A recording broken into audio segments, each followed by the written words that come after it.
This is Car Guys New England, your YouTube channel for anything automotive.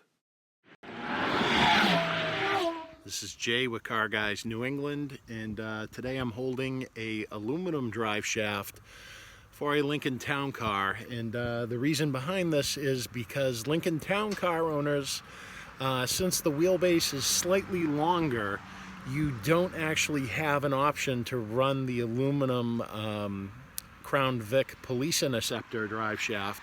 So I had this custom one made for a little bit more money than getting the Crown Vic one. But the advantage to this is already the yoke actually has splines that go all the way down through, so you don't have to worry about that or the tail shaft mods or any of the crap the Crown Vic guys have to go through.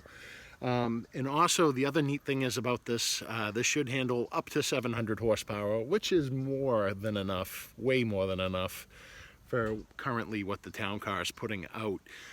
The other thing about it as well is it's spin balanced up to 9,000 RPMs.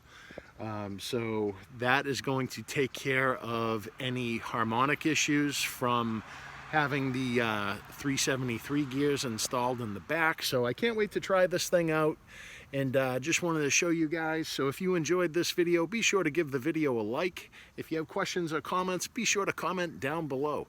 And this is Jay with Car Guys New England. Until next time, take care.